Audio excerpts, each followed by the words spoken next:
तो हेलो दोस्तों, आप सब कैसे हो? आई होप आप सब बहुत ही अच्छे होंगे और स्वस्थ भी होंगे। आज हम लोग यूनिट 2 के ए का टॉपिक ही पढ़ रहे हैं और ये क्लास जो है बीएड थर्ड सेमेस्टर की है। कौन से सेमेस्टर की क्लास है? बीएड थर्ड सेमेस्टर की क्लास है। और जो पेपर है आपका इंक्लूसिव एजुकेशन के यूनिट को हम पढ़ रहे हैं। इंक्लूसिव एजुकेशन आपका पेपर है और उसमें हम एक टॉपिक को देख रहे हैं जिस टॉपिक का नाम क्या है? लैंगिक भेदभाव, जेंडर डिस्क्रिमिनेशन जिसको कि हम बोलते हैं। हम लोग जेंडर डिस्क्रिमिनेशन के अंदर किन-किन बिंदुओं को देखेंगे तो कॉन्सेप्ट ऑफ जेंडर डिस्क्रिमिनेशन कि लैंगिक भेदभाव की क्या अवधारणा होती है उसको सबसे पहले देखेंगे।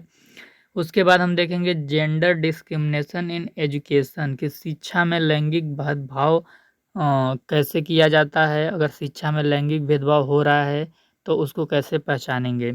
फिर उसके बाद हम लोग देखेंगे inclusive education of children affected by gender discrimination कि लैंगिक भेदभाव से प्रभावित जो बालक या बालिकाएं हैं उनकी शिक्षा की व्यवस्था हम किस प्रकार करते हैं या सरकार हमारा जो भारत सरकार है वो किस प्रकार करता है, इन 3 बिंदुओं को देखेंगे। तो चलिए फटाफट वीडियो को स्टार्ट करते हैं। अगर आप चैनल पे नए होंगे तो प्लीज़ चैनल को सब्सक्राइब कर लीजिएगा, बेल आइकन को प्रेस कर लीजिएगा और वीडियो के डिस्क्रिप्शन में आपको टेलीग्राम चैनल का लिंक मिलेगा तो आप टेलीग्राम चैनल को ज़रूर ज्वाइन कर लीजिएगा। वहाँ पे आपको इम्पोर्टेंट पीडीएफ प्रोवाइड कराई जाती हैं। अगर आप बीएड के थर्ड सेमेस्टर में हैं तो आपको लेसन प्लान से रिलेटेड पीडीएफ प्रोवाइड की जाएँगी, तो आप टेलीग्राम चैनल को ज़रूर ज्वाइन कर लीजिएगा। तो हम लोग देखते हैं लैंगिक भेदभाव की अवधारणा क्या है, कॉन्सेप्ट ऑफ जेंडर डिस्क्रिमिनेशन। तो जेंडर डिस्क्रिमिनेशन का क्या अवधारणा है हम देखते हैं। लैंगिक भेदभाव उसे कहा जाएगा जहां पर किसी मनुष्य को उसके लिंग के आधार पर उसके अधिकारों से वंचित कर दिया जाए, उस पर शोषण किया जाए, प्रताड़ित किया जाए। जहां भी ऐसा प्रतीत हो रहा है समझिए वहां लैंगिक भेदभाव का कहर है, यानी कि वहां लैंगिक भेदभाव हो रहा है।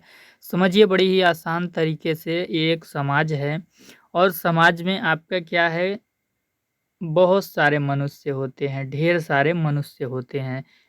एक मनुष्य तो होगा नहीं, ढेर सारे मनुष्य होंगे और जब ढेर सारे मनुष्यों में उनके लिंगों के आधार पे कि वो पुरुष लिंग हैं कि स्त्री लिंग हैं, लिंगों के आधार पर अगर उन पे शोषण किया जाता है, प्रताड़ित किया जाता है या फिर जो उसका अधिकार है, उस अधिकार को वंचित कर दिया जाता है, उसे प्राप्त नहीं करने दिया जाता है, तो हम क्या बोलेंगे कि लैंगिक भेदभाव हो रहा है।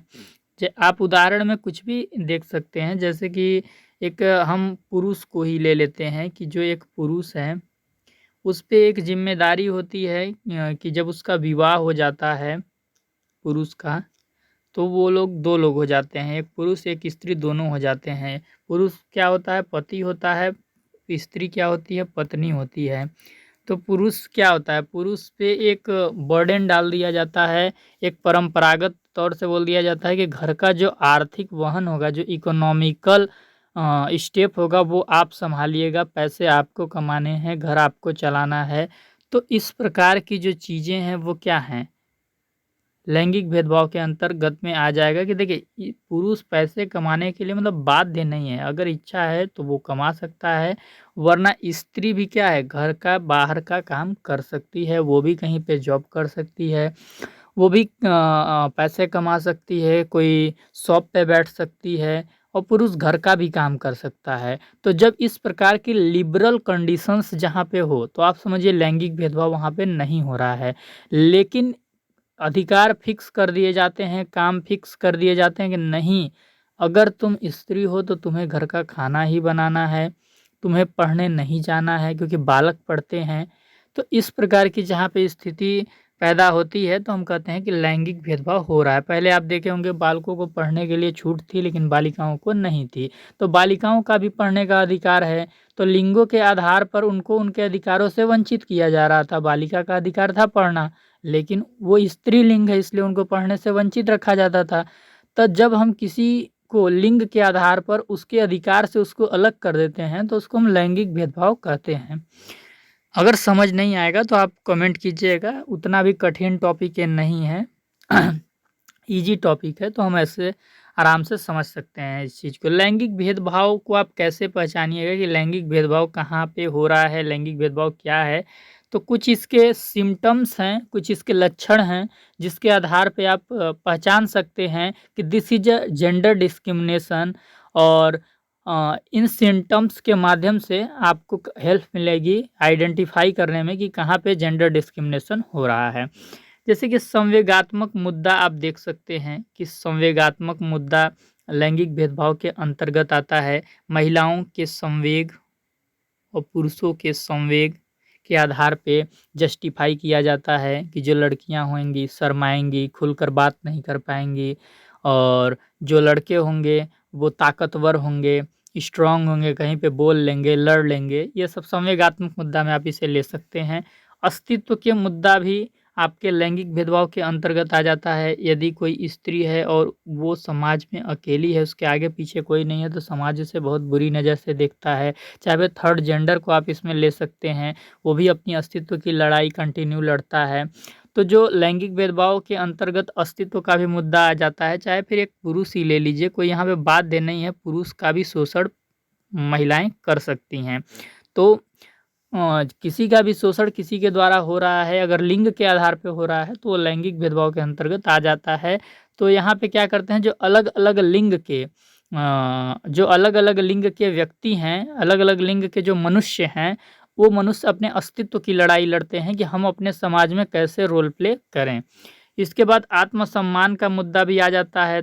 आप स्त्रियों को जोड़ लीजिए इससे, चाहे थर्ड जेंडर को जोड़ लीजिए, सब अपने आत्मसम्मान के लिए लड़ते हैं। मैं बड़ा, पुरुष बोलता है मैं बड़ा, स्त्री बोलती है नहीं मैं बड़ा, आगे पीछे दौड़ चलती रहती है। तो आत्मसम्मान की लड़ाई भी लैंगिक भेदभाव के अंतर्गत ही चलती है।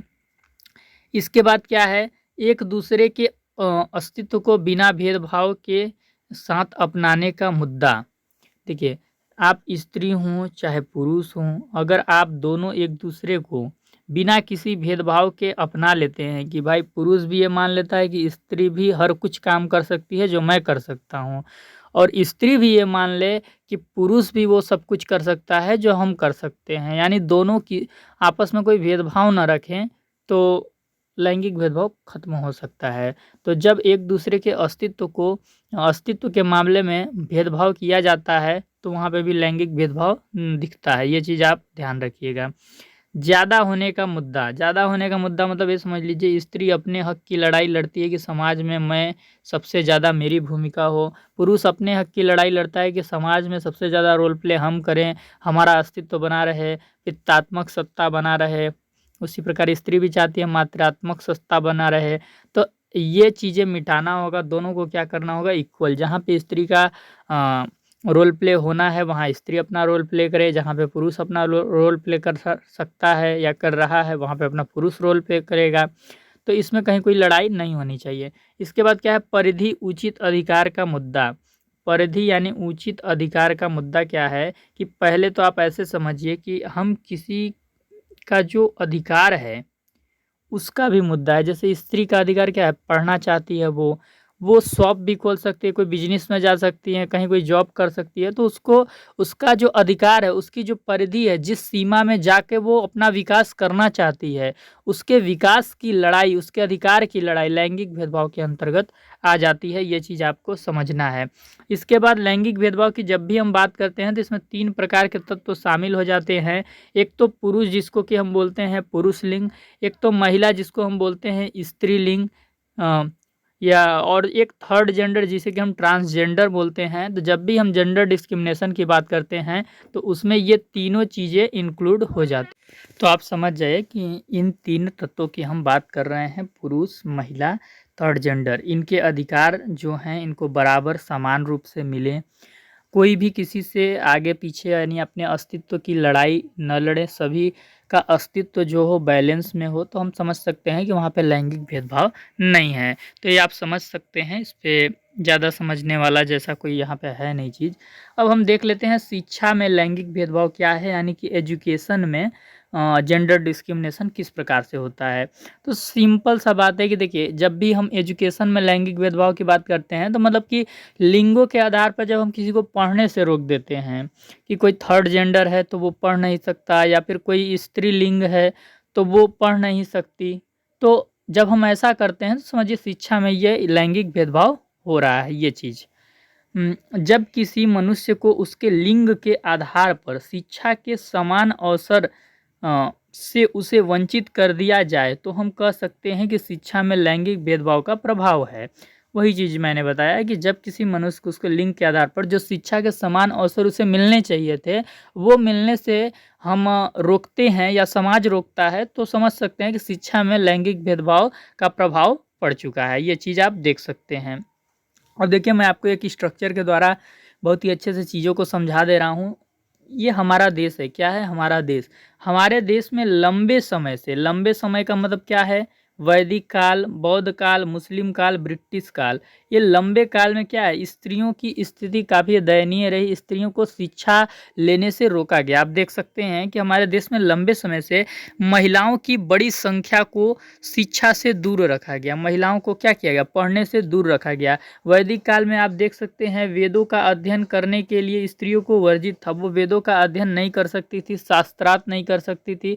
कुछ स्त्री थी जो बाद में शास्त्रार्थ की थी। फिर इसके बाद हम आगे देख सकते हैं इसी कड़ी में कि शिक्षा को ग्रहण करने की अधिकारी केवल वही महिलाएं थी जो धनाढ्य परिवार या राजघराने से संबंधित थी। ये आप मुस्लिम काल में देख सकते हैं कि जो धनी परिवार, राजघराने परिवार से थी, उन्हीं को सिर्फ शिक्षा दिया जाता था, जैसे नूरजहां हो गई, इस टाइप के। बौद्ध काल में देखे थे कि जब पहले पहले बौद्ध संघ का निर्माण किया गया तो उसमें महिलाओं को प्रवेश तक वर्जित था। बाद में क्या किया गया कि महिलाओं को भी प्रवेश लिया जाने लगा। तो इस प्रकार से महिलाओं के साथ भेदभाव हो रहा था, जो कि लैंगिक भेदभाव के अंतर्गत आएगा। इसके बाद सबसे ज़्यादा महिलाओं की शिक्षा पर प्रतिबंध मुस्लिम काल में लगाए गए, मध्यकाल में लगाए गए, ये आप समझ सकते हैं। उत्तर वैदिक काल में सभी महिलाओं को वेदों का अध्ययन करने का अधिकार नहीं था, मैंने बताया। शुरुआत में बौद्ध विहार में महिलाओं को प्रवेश पर रोक था कि वो बौद्ध विहार में प्रवेश नहीं कर सकती हैं। तो सब लिंगों के आधार पर क्या हुआ था, उनको ज्ञान प्राप्त करने से रोका जा रहा था। ब्रिटिश शासन में शिक्षा का वातावरण अनुकूल नहीं था महिलाओं हेतु। कैसे अनुकूल नहीं था, आप समझ जाइए। भारत पर क्या था, अंग्रेजों का अधिकार था। भारत पे क्या था, अंग्रेजों का अधिकार था। आए दिन अंग्रेज भारतीयों पे क्या करते थे, शोषण करते थे, उनकी हत्या करते थे, उन पर रौब दाब ये सब डालते रहते थे। तो क्या था, भारतीयों की स्थिति काफ़ी दयनीय थी, उनके घर में एक सकारात्मक वातावरण नहीं बन पाता, तो सब डरे रहते थे, भयभीत रहते थे। तो जब आप अंदर से डरे रहिएगा, भयभीत रहिएगा, तो आप कैसे एजुकेशन कीजिएगा। एजुकेशन के लिए एक फ्री माइंड चाहिए होता है, एक स्वस्थ मस्तिष्क चाहिए होता है। विदाउट स्वस्थ मस्तिष्क के आप पढ़ नहीं सकते, ये चीज़ आप ध्यान रखिए। तो इस प्रकार से हम देख सकते हैं कि हमारे देश भारत में एक लंबे समय तक स्त्रियों को शिक्षा से क्या रखा गया, दूर रखा गया। तो एक लैंगिक भेदभाव का ये जीता जागता उदाहरण है, जिसको कि आप देख सकते हैं। स्त्रियों पे कैसे शोषण उस समय किए जाते थे, जब स्त्रियां अपने अधिकार की बात करती थी तो उन पे शारीरिक शोषण किया जाता था। शारीरिक शोषण आप समझ सकते हैं कि फिजिकली उन पे उन फिजिकली हरसमेंट उनका किया जाता था, क्योंकि वो स्त्रीलिंग थी। इसलिए मानसिक रूप से उनका शोषण किया जाता था, उनको कुछ करने नहीं दिया जाता था, दबा के रखा जाता था, अपने आदेशों का पालन पुरुष करवाना चाहता था। तो इस प्रकार से आप समझ सकते हैं कि उनका मेंटल लेवल पे भी शोषण होता था। संवेगात्मक रूप से शोषण ऐसे होता था कि जो स्त्रियों के इमोशंस हैं, उनके जो भावने हैं, जो उभर कर बाहर आना चाहते हैं, जिनको वो इम्प्लीमेंट करना चाहती हैं, उनको पहली बात तो इम्प्लीमेंट करने से रोका जाता था, और उनका जो रिस्पेक्ट था, उनके भावनाओं का जो रिस्पेक्ट था, वो समाज द्वारा नहीं उनको दिया जाता था। कार्य करने की जगह पे शोषण किया जाता था। मान लीजिए कि स्त्री यदि कहीं पे गलती से जॉब करने पहुंच भी गई, तो वहाँ पे जो जॉब कर रही है स्त्री, और वहाँ पे जो अन्य लोग हैं वो क्या करते थे, उसका शोषण करते थे। उसके काम करने का वहाँ फ़ायदा उठाते थे कि ये घर से बाहर निकल के आई है, यहाँ पे काम कर रही है, तो इसका शारीरिक फ़ायदा उठाया जाए, मानसिक फ़ायदा उठाया जाए, हर तरीके का फ़ायदा उठाया जाए। सब आप समझते हैं, सब आप देखे होंगे समाज में, कोई नई बात नहीं है। मैं यहाँ पे बता ज़रूर रहा हूँ, लेकिन ऐसा आप जानते होंगे। अगला इस क्या है, हमने देखा शिक्षा में लैंगिक भेदभाव क्या है, इसके उदाहरण भी हमने देखे, क्यों स्त्रियाँ नहीं बढ़ पाई, कैसे हुआ, सारा चीज़ हम देख लिए। अब लास्ट चीज़ हम आज के टॉपिक का देखेंगे, लैंगिक भेदभाव से प्रभावित बालकों की समावेशी शिक्षा की व्यवस्था। यदि लैंगिक भेदभाव से प्रभावित क्या है, बालिका ही इससे सबसे ज़्यादा प्रभावित हैं, बालक तो बच गए हैं, लेकिन जो महिलाएं हैं वो सबसे ज़्यादा शिकार हुई हैं शिक्षा के क्षेत्र में लैंगिक भेदभाव में।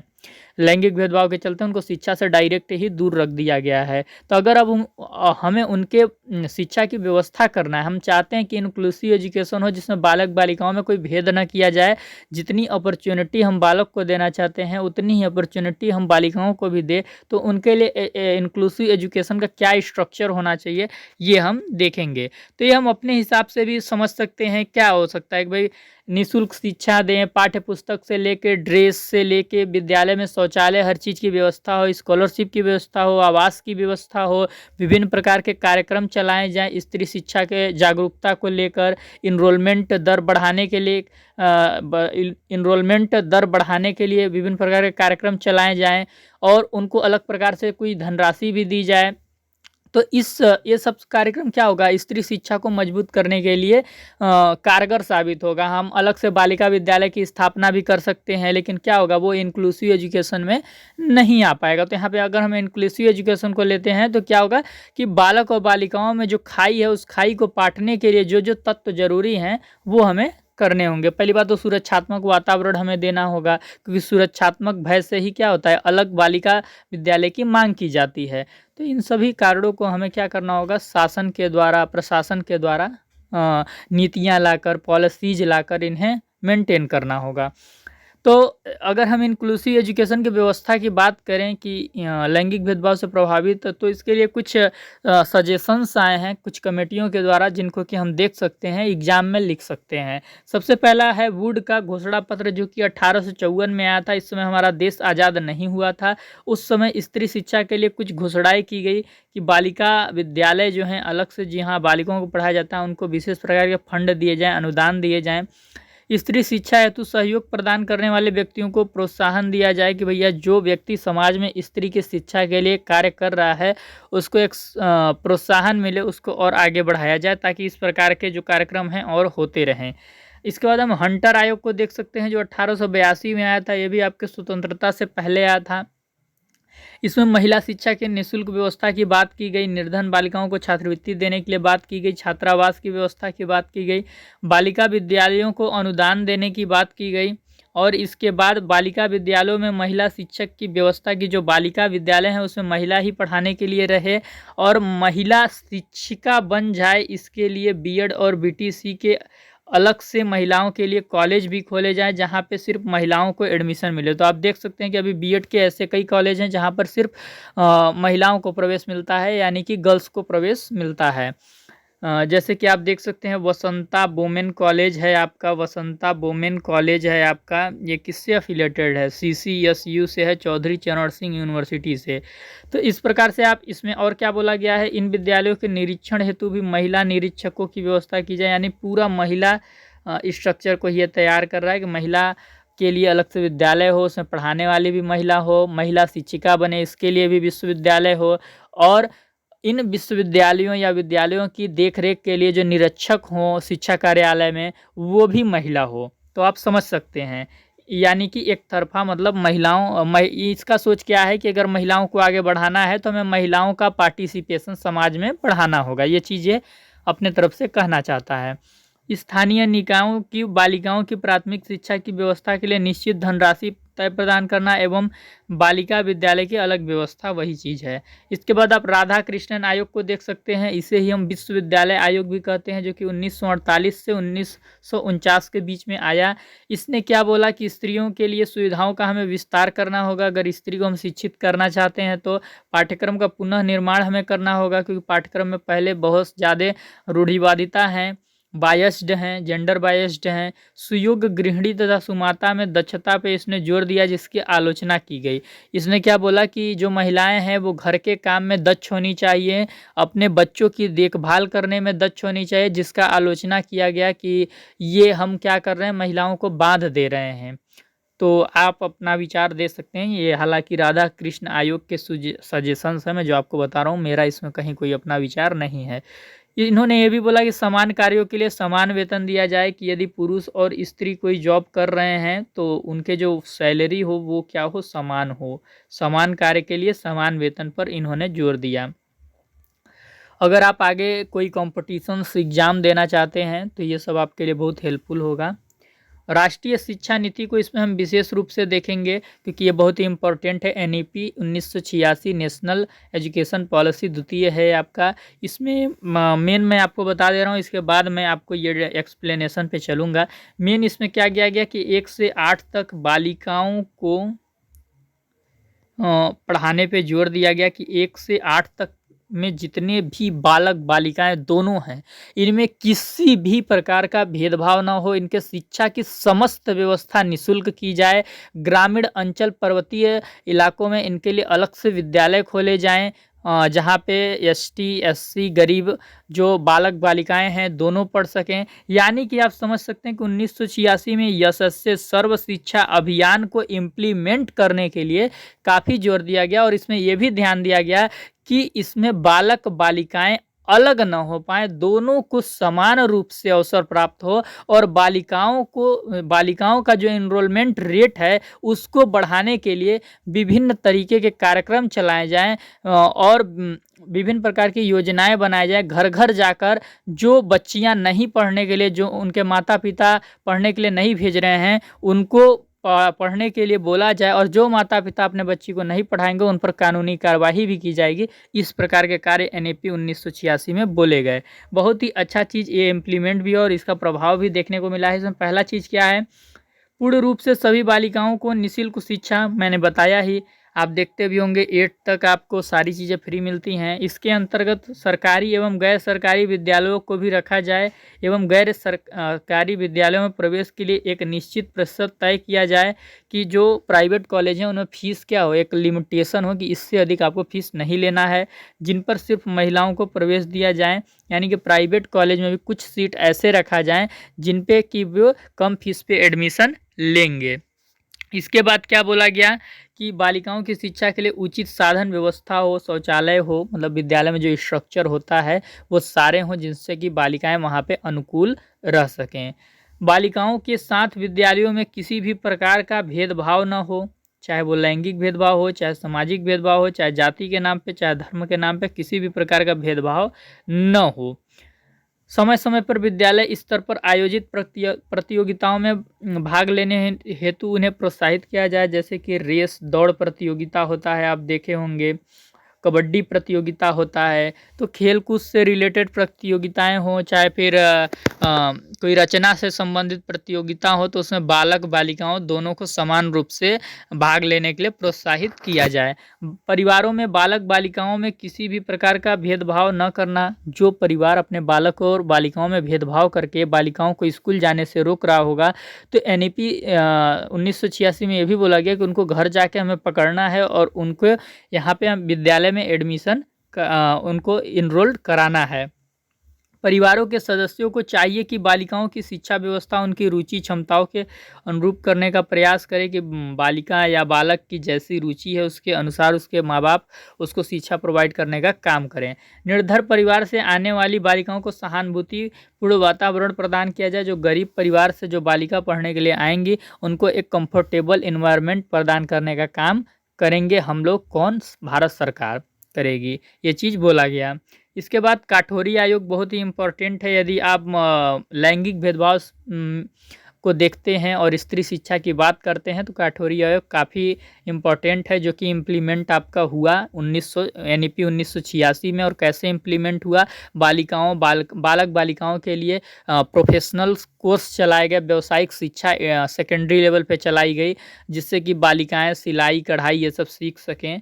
तो इसी का ये चीज़ पहले काठौरी आयोग ही ने बोला था। इसने क्या बोला, पुरुष व महिलाओं की शिक्षा में कोई भेदभाव नहीं किया जाएगा, किसी भी प्रकार का भेदभाव। तो यही चीज़ सेम क्या हुआ, एनईपी 1986 में लागू हुआ, कि 1 से 8 प्रारंभिक शिक्षा जो है, प्रारंभिक शिक्षा में किसी भी प्रकार का भेदभाव नहीं किया जाएगा। इसकी समान अपॉर्चुनिटी, समान अवसर, इसका समान अवसर सभी को मिलेगा।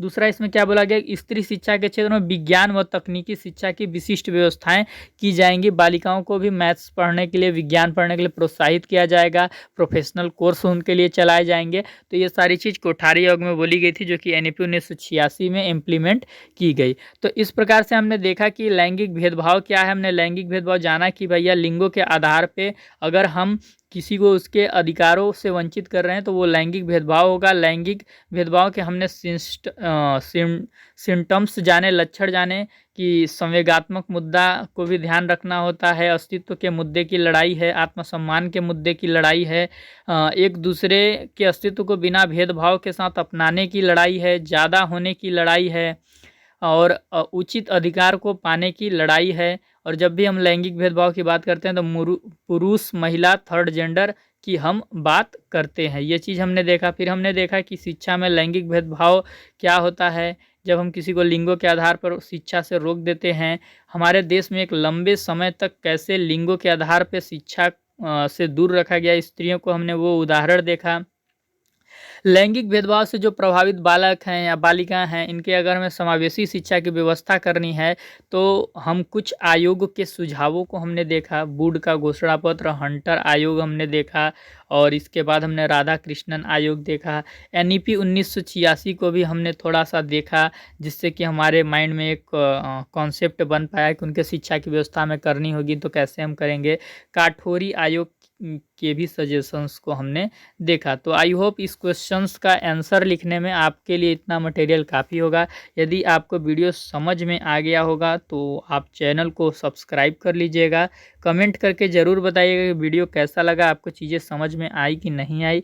वीडियो के डिस्क्रिप्शन में टेलीग्राम चैनल का लिंक होगा, तो आप टेलीग्राम चैनल को ज्वाइन करना न भूलें। हम थोड़ी स्पीड बढ़ा देंगे। आपके इंक्लूसिव एजुकेशन की क्लासेस हम कोशिश करेंगे कि अब रोज़ाना ही जल्दी जल्दी आएँ।